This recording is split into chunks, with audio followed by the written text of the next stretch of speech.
Welcome back to my channel guys. আজকের এই ভিডিওতে যেটা আলোচনা করবো সেটা হচ্ছে স্ক্যাল্পিং হ্যাক।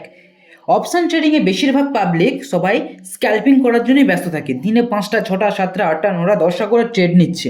তো আজকের এই ভিডিওতে বলবো কীভাবে এই স্ক্যাল্পিংয়ের যে অ্যাকুরেসিটা তুমি বাড়াতে পারবে, ঠিক আছে, কী করে তুমি স্ক্যাল্পিংকে পারফেক্ট করতে পারবে, ঠিক আছে।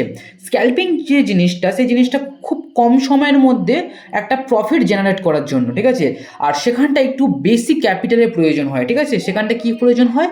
লার্জ ক্যাপিটালের প্রয়োজন হয়। তুমি যদি 500 টাকা নিয়ে স্ক্যাল্পিং করতে আসো, 500 টাকা কি 5,000 টাকা, ঠিক আছে, সেখানে চান্স আছে 5,000 টাকা থেকে তুমি খুব জোর হলে 7% কি 8% যদি প্রফিট করো, তো 350 টাকা থেকে 500 টাকা ধরে নিলাম, 10% ধরে নিলাম, 350 টাকা থেকে 500 টাকা তুমি প্রফিট করবে। কিন্তু এই যে প্রফিটটা করার জন্য, তার জন্য একটা মিনিমাম স্ট্র্যাটেজি দরকার, যেটা আমি তোমাকে এই ভিডিওর মধ্যে প্রোভাইড করব। তো সুতরাং ভিডিওটা শেষ পর্যন্ত দেখতে থাকো। আশা করি ভিডিওটা তোমাদের জন্য খুবই ইনফরমেটিভ হতে চলেছে। তো ফার্স্ট যে জিনিসটা বলবো সেটা হচ্ছে যে আমাদের স্ক্যাল্পিং করার জন্য কোন জিনিসটা প্রয়োজন। আমাদের দেখতে হবে যে মার্কেট যখন কোনো একটার দিকে ডাইরেকশন থাকবে এবং মার্কেটে যখন মুভমেন্ট দেখা যাবে, মানে কি হতে হবে? প্রথম পয়েন্টটা হচ্ছে ডাইরেকশন যখন থাকবে, কোনো মার্কেট যখন কোনো একটা ডাইরেকশানে মুভ দেবে, যখন ডাইরেকশানে মুভ হবে যখন। আর একটা কি, যখন মোমেন্টাম থাকবে মার্কেটে, তার আগে নয়। আমাদেরকে স্ক্যাল্পার যারা, তাদের কি প্রয়োজন? মোমেন্টাম দরকার, ঠিক আছে। মোমেন্টাম মানে কি? হয় উপরে যাবে, খুব স্পিডে উপরে যাচ্ছে, অথবা খুব স্পিডে নিচে নামছে। এর মাঝেই আমরা 7%, 8%কে 10%, বা তুমি যদি পারো 20%ও ক্যাপচার করতে পারো। তো এটা হয়ে গেল খুব কম সময়ের জন্য একটা স্ট্র্যাটেজি, যে যখন মার্কেট মোমেন্টামে থাকবে আর কোনো একটা ডাইরেকশানে যাবে, তখন তুমি স্ক্যাল্পিং করবে, ঠিক আছে। দ্বিতীয় পয়েন্ট কি? দ্বিতীয় পয়েন্ট আমরা জেনে নেবো। দ্বিতীয় যে পয়েন্টটা হচ্ছে সেটা হচ্ছে যে আমরা কোথায় স্ক্যাল্পিং করব। আমরা সাধারণত ইন্ডেক্সে করে থাকি। কারণ ইন্ডেক্সে কেন করে থাকি? ইন্ডেক্সে ভালো আমরা মোমেন্টাম পাই, আর ভালো ভালো আমরা ডাইরেকশন পাই, ঠিক আছে। যেখানটায় ভলাটিলিটি বেশি থাকবে, ঠিক আছে, যেখানে ভলাটিলিটি বেশি থাকবে, সেখানটায় আমরা কিন্তু স্ক্যাল্পিং করব, ঠিক আছে, সেখানটা আমরা স্ক্যাল্প করব। তার আগে নয়। অনেকে কি করে? অনেকে স্টকে করে। কি করে? স্টকে, মানে যে সমস্ত স্টক থাকে, ধরো Tata Motors, Tata steel, NHPC, বিভিন্ন ধরনের ডিএলএফ, আরও যে সমস্ত স্টক থাকে, সেই সমস্ত স্টকে তারা স্ক্যাল্প করে থাকে। কিন্তু স্টকে কি হয়?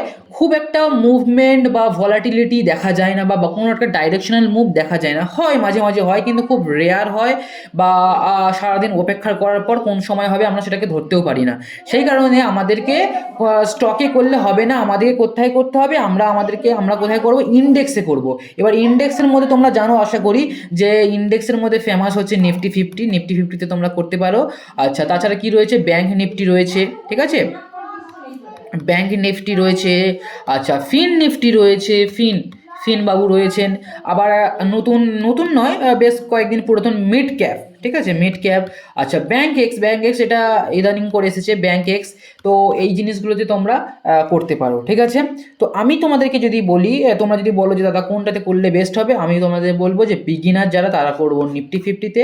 আর যারা অত অ্যাডভান্স হয়ে গেছো বা অনেকদিন এক্সপিরিয়েন্স হয়ে গেছো, তোমরা তোমাদের ট্রেডটাকে নিজেরাই ম্যানেজ করতে পারো, তো তোমাদের ক্ষেত্রে ব্যাংক নিফটি বেস্ট হবে স্ক্যাল্পিংয়ের জন্য। কারণ ব্যাংক নিফটিতে খুব মুহূর্তের মধ্যে খুব ভালো স্পাইক পেয়ে যাই আমরা, ঠিক আছে গাইস। এরপর 3 নম্বরে যে পয়েন্টটা আসে সেটা হচ্ছে ট্রেডিং টাইম, ঠিক আছে। ট্রেডিং টাইমিংটা খুব ইম্পর্টেন্ট, ঠিক আছে। কোন সময়ের মধ্যে আমরা ট্রেডিংটা করব, সেই জিনিসটা খুব ইম্পর্টেন্ট। ট্রেডিং টাইমের মধ্যে যেটা বলবো সেটা হচ্ছে, দেখো 9টা 15 থেকে 10টা 10:30 পর্যন্ত যে মুভমেন্টটা দেয়, ঠিক আছে, এই মুভমেন্টটা কোনো না কোনো দিকে একটা র্যালি দিতেই থাকে। হয় উপরের দিকে, না হয় নিচের দিকে একটা র্যালি দেয়। তো সেই কারণে আমি বলবো যে 9টা 15 থেকে 10:30টার মধ্যেই ট্রেড প্লেস করা উচিত, আর এর মধ্যেই তোমাদেরকে কী করা উচিত? স্ক্যাল্পিং করে বের হয়ে আসা উচিত, ঠিক আছে। এরপরে নয়। আমি মার্কেট এতদিন আছি লক্ষ্য করেছি যে বিশেষ করে 11টা থেকে 11টার পর থেকে 12টার মধ্যে মার্কেটে কোনো রকম মুভ পাওয়া যায় না। তো সেই কারণে এই যে মুভমেন্ট, সেটা পাওয়া যায় না। তো সেই কারণে তোমরা এই সময়ের মধ্যে ট্রেডিং করা অ্যাভয়েড করবে। এবার লাঞ্চ টাইম হয়ে যায়, কখন 12টার পর লাঞ্চ টাইম হয়ে যায়, সেই কারণে তোমরা চেষ্টা করবে যে 2টো থেকে 1:30টা থেকে শুরু করতে পারো, 1:30টা থেকে ওই 3টে পর্যন্ত। এই সময়টা আবার একটা মুভমেন্ট দেখতে পাওয়া যায়। তো সেই কারণে 1:30টা থেকে 3টে পর্যন্ত তোমরা আবার এখানটা কী করবে? স্ক্যাল্পিং করতে পারো, ঠিক আছে। তো টাইমিংটা খুব ইম্পর্টেন্ট, এই সময়ের মধ্যে তোমরা করবে। তারপরে চলে আসছে তোমাদের জন্য একটা কোশ্চেন, 4 নম্বরে আছে তোমাদের জন্য একটা কোশ্চেনটা কি না, তোমরা কিসে স্ক্যাল্পিং করতে পছন্দ করো বা করো, অ্যাট দ্য মানি না ইন দ্য মানি না অ্যাট দ্য মানি নাকি আউট অফ দ্য মানি, কোনটাতে স্ক্যাল্পিং করো তোমরা অবশ্যই আমাকে কমেন্ট সেকশানে জানাবে, ঠিক আছে, কমেন্টে অবশ্যই জানাবে। তো আমি প্রত্যেকের কমেন্ট চেক করি এবং প্রত্যেকের কমেন্টেও আমি রিপ্লাই দেওয়ার চেষ্টা করি এবং দিও প্রত্যেকটা কমেন্টে। তো তোমরা বলবে কোনটাতে তোমরা বেশি স্ক্যাল্পিং করো আর সেটাতে কেন করো, সেটাতে কেন করো তারও রিজন যদি লিখে দিতে পারো খুবই ভালো হয়। আচ্ছা, তারপরে 5 নম্বর পয়েন্ট যেটা সেটা হচ্ছে চলে আসি যে টাইম ফ্রেম ইন ট্রেডিং, ঠিক আছে, টাইম ফ্রেম কোন টাইম ফ্রেমে আমরা করবো তোমার স্ক্যাল্পিং করবো, কোন টাইম ফ্রেমটা। তো অনেকে করে 10 মিনিট টাইম ফ্রেমে দেখে, ঠিক আছে, অনেকে 15 মিনিট, অনেকে 30 মিনিট দেখে। তো আমি বলি যে 10 মিনিট, 15 মিনিট, 30 মিনিট এগুলো কোনো স্ক্যাল্পিং করার টাইম ফ্রেম নয়, এগুলো জাস্ট ভিউ নেওয়ার জন্য এগুলো টাইম ফ্রেম। ভিউ মানেটা কি? ভিউ মানে হচ্ছে মার্কেট কোন দিকে যেতে পারে সেটা একটা বোঝা যায় যে 10 মিনিটের একটা বড় ক্যান্ডেল দেখে বা 15 মিনিটের একটা বড় ক্যান্ডেল দেখে আমরা বুঝতে পারি যে মার্কেট উপরে যাবে কি নিচে নামবে, এটা রেড ক্যান্ডেল হচ্ছে না গ্রিন ক্যান্ডেল হচ্ছে, সেই অনুযায়ী দেখে আমরা বুঝতে পারি যে মার্কেটের ভিউ পয়েন্ট কেমন, ঠিক আছে। আর তুমি যদি স্ক্যাল্পিং করতে চাও তাহলে আমাদের খুব কুইক মুভমেন্টের দরকার, সেই কারণে আমাদের কি হয়, বিশেষ করে 1 minute time frame is the best. আবার 1 মিনিট টাইম ফ্রেম বিগিনারদের জন্য খুবই কনফিউজিং হয়ে যায়, বিগিনার যারা তারা খুব কনফিউজ হয়ে যায়, ঠিক আছে। তো সেই কারণে আমি বলবো যে তোমরা 3 মিনিট আর 5 মিনিটকে নোটিস করে 3 মিনিট অথবা 5 মিনিট, ঠিক আছে, 3 মিনিট অথবা 5 মিনিট তোমরা টাইম ফ্রেমে স্ক্যাল্পিং করার চেষ্টা করবে, ঠিক আছে। তাহলে টাইম ফ্রেমও হয়ে গেল। 6 নম্বর যে জিনিসটা সেটা হচ্ছে choose a right strike price, STRIC, strike price. কোন স্ট্রাইক প্রাইসে করলে আমরা ভালো মোমেন্টাম পাবো বা ভালো আমরা প্রফিট জেনারেট করতে পারবো। তো স্ট্রাইক প্রাইসের ক্ষেত্রে যখন বলবো তখন বলবো ইন দ্য মানি, একদম গাইস, ইন দ্য মানিতেই স্ক্যাল্পিং করাটা বেস্ট বুদ্ধিমানের কাজ হবে।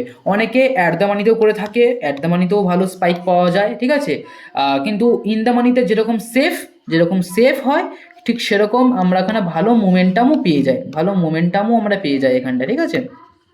তো সেই কারণে বলবো ইন দ্য মানিতে করার, তোমাদের এবার মর্জি, ঠিক আছে। তা তোমরা তো লিখছো, কমেন্ট করছো যে কোনটাতে তোমরা ট্রেড করো।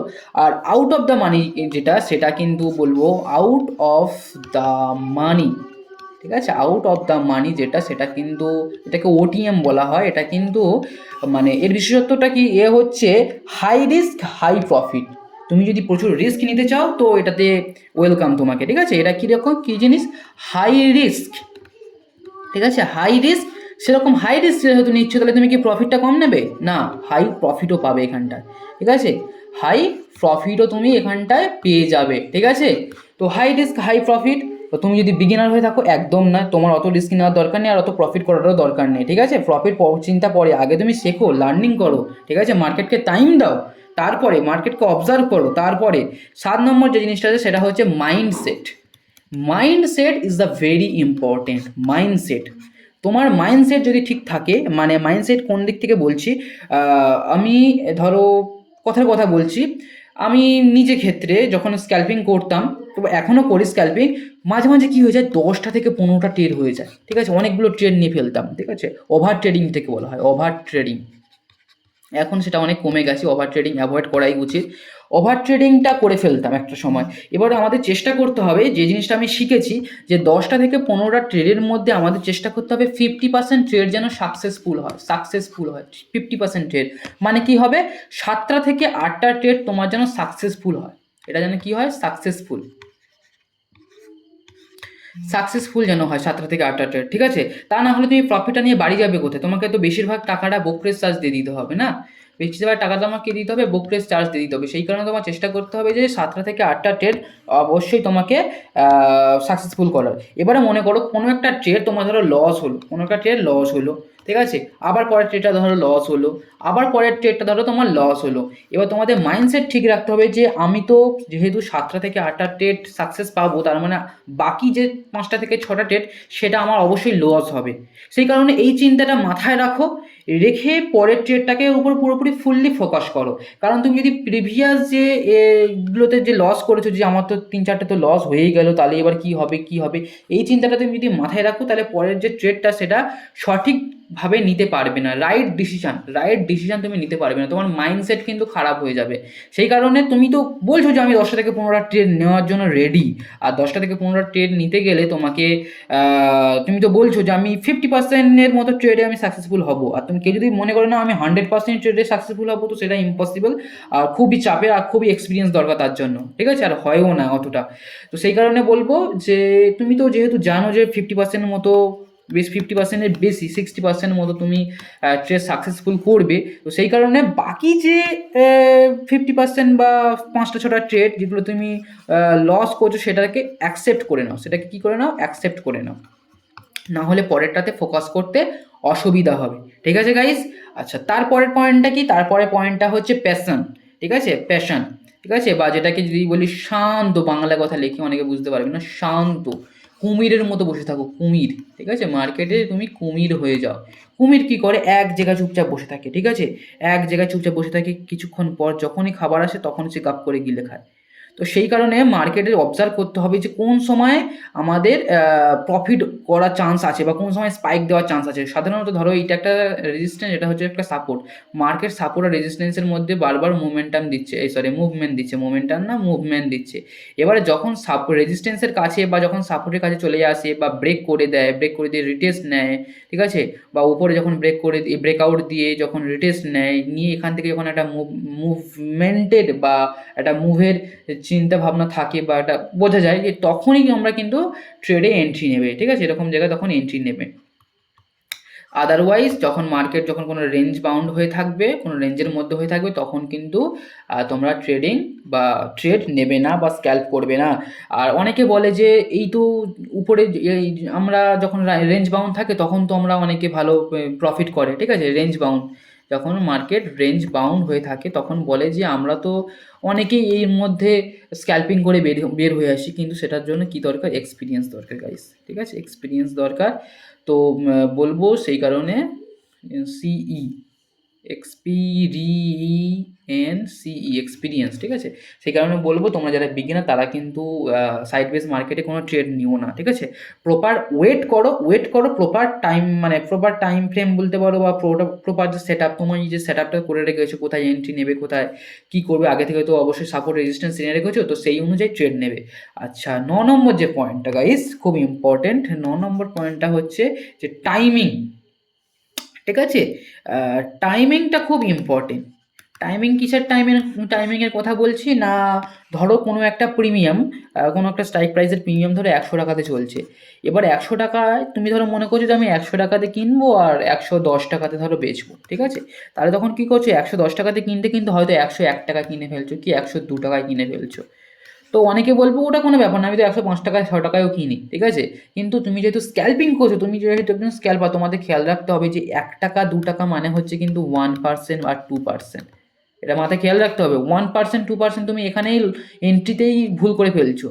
তাহলে তোমার তো একজন স্ক্যাল্পার, সে তো 7% কি 8% নিয়ে মার্কেট থেকে বের হয়ে যায় খুব কুইকলি, বড় মানে ক্যাপিটাল নিয়ে আসে, আর 7% কি 8% নেয়। ঠিক আছে, আমাদের মধ্যে 5,000 10,000 টাকা না, তারা নিয়ে আসে 50,000, 1 লাখ 2 লাখ, আরও বেশি বেশি নিয়ে আসে, আর 7% 8% নিয়ে বার হয়ে যায়। তো সেই কারণে কি হবে, রাইট যে টাইমিংটা, কোন সময়ে তুমি এন্ট্রি নিচ্ছ, 100তে তুমি যদি এন্ট্রি নিতে চাও তাহলে অর্ডারে গিয়ে ওখানটায় অর্ডার করে দাও যে 100তেই আমার এন্ট্রি হবে, সেরকম অর্ডার করা যায়। ঠিক আছে, তো সেই জিনিসটা করা উচিত। ঠিক আছে, টাইমিংটা খুবই ইম্পর্টেন্ট। আচ্ছা, নেক্সট যে পয়েন্টটা সেটা কি বলবো, সেটা হচ্ছে গাইস, বলছি তোমাদেরকে, সেটা হচ্ছে লং টাইম, ঠিক আছে, লং টাইম ধরে মার্কেটে থাকা দরকার নেই। মানে অনেকে কি হয়, মার্কেট উঠছে তো উঠছে, উঠছে তো উঠছে, এরকম ধীরে ধীরে ধীরে ধীরে ধীরে ধীরে উঠছে, ঠিক আছে। আর আমাদের তো স্ক্যাল্পার যারা, তাদের তো চাই একটা সোজা মুভমেন্ট চাই।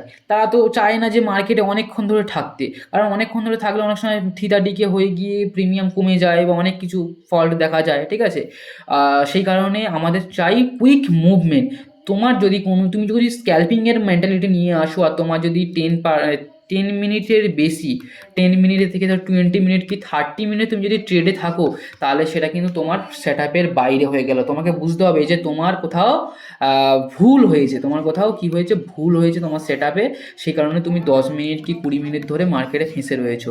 তো তোমাদের সঠিক ডিসিশনটা নিতে হবে যে কখন মার্কেটে মুভমেন্ট দেখা যায়, সেই সময় তোমাদের এন্ট্রি নিতে হবে। আর তোমার যদি বলো যে 20 মিনিট ধরো বা 30 মিনিট ধরে কোথাও যদি মার্কেটে ফেঁসে থাকো, আর তাও যদি তোমার যদি প্রফিট না দেখে লস দেখায়, তো সেই মার্কেটটা সঙ্গে সঙ্গে কাট করে দেবে, ঠিক আছে। সেই ট্রেডটা সবসময় সঙ্গে সঙ্গে কাট করে দেবে, মার্কেট নয়, ট্রেডটা, তুমি যে ট্রেডটা নিয়েছিলে সেই ট্রেডটা হয়তো কাট করে দেবে। বা সেই সময় যদি একটু বেশি লস দেখায়, সঙ্গে সঙ্গে কাট করে দেবে গাইস। কোনো হোপ রাখার দরকার নেই যে মার্কেট এখান থেকে আমার ডাইরেকশানে যাবে, আমি যেটা প্রেডিক্ট করেছিলাম আমার ডাইরেকশানে যাবে, কোনো হোপ, এই যে হোপ জিনিসটা, এটা একদম রেখো না মার্কেট থেকে, ঠিক আছে। কারণ অনেক সময় বলবে যে দাদা তুমি এরকম বলেছিলে বলে আমি কাট করে দিয়েছি, কিন্তু পরবর্তীকালে মার্কেট তো আমার ডাইরেকশানে চলে গেছে, তখন কি বলবে, না দেখো যেতেই পারে, কিন্তু ওটা বেশি সময়ে মানে বেশিরভাগ ক্ষেত্রে হয় না, ঠিক আছে। হতে পারে তোমার হয়তো প্রফিট হলো, কিন্তু অন্যান্য দিন তোমার ওই জিনিসটার জন্য, ওই একদিন প্রফিট পেয়ে লোভ পেয়ে গেছো বলে, পরের দিন হয়তো মার্কেট এমনভাবে তোমার বিপরীত ডাইরেকশনে চলে গেল, তোমার পুরো ক্যাপিটাল খতম, ক্যাপিটাল খতম। আর আমি জানি অনেক যারা স্ক্যাল্পার বা স্ক্যাল্পিং করে তারা কিন্তু এসএল লাগায় না। তো আমি বলবো এসএল কিন্তু ভাই মাস্ট লাগাও, ঠিক আছে, এসএল লাগাও। এসএল কিন্তু পিছন দিকে অনেকে ট্রেল করে, মানে ধরো 100 টাকায় কিনে 90 টাকাতে এসএল লাগালো, এসএল 90 টাকাতে লাগালো, যখন 100 টাকা থেকে মার্কেট যখন 89 বলছি, 95, সরি 89 বলছি, 95, ধীরে ধীরে ধরো 94 চলে আসছে, তখন সে কী করলো, 90 টাকাটাকে সরিয়ে গিয়ে 85 টাকায় করে দিল। তো সেটা একদম করো না গাইস। আর সেটা তো স্ক্যাল্পিংয়ের তো একদম বাইরে। তো এই 10টা জিনিস, যে 10টা পয়েন্ট বললাম, এই 10টা পয়েন্ট তুমি একদম মাথায় রাখো, ঠিক আছে। 10টা পয়েন্ট তুমি একদম, বানানটাও আবার এখানে ভুল করলাম, তুমি 10টা পয়েন্ট মাথায় রাখো, POINT পয়েন্ট, 10টা পয়েন্ট মাথায় রাখো। আর এই 10টা পয়েন্টকে তুমি যদি মার্কেটে সঠিকভাবে অ্যাপ্লাই করতে পারো না, মার্কেটের টাইমে কেউ মাথায় রাখে না এই জিনিসগুলো, মার্কেটে যখন লাইভ ট্রেডিং চলবে এই জিনিসগুলো তুমি যদি খেয়াল রাখো, তুমি একজন সাকসেসফুল কি হবে, হ্যাকার। কিসের হ্যাকার হয়ে যাবে, হ্যাকার সিআর, কিসের হবে, স্ক্যাল্পিংয়ের, ঠিক আছে। তো স্ক্যাল্পিংয়ের ভাই এইগুলোই হচ্ছে স্ট্র্যাটেজি, আর এইগুলোই হচ্ছে হ্যাকিং পয়েন্ট। তো তোমাদের যদি ভিডিওটা ভালো লেগে থাকে তো অবশ্যই কমেন্ট করে দাও, আর একটা লাইক করে দাও, আর সাবস্ক্রাইব করে দাও চ্যানেলটাকে, ঠিক আছে। Bye bye.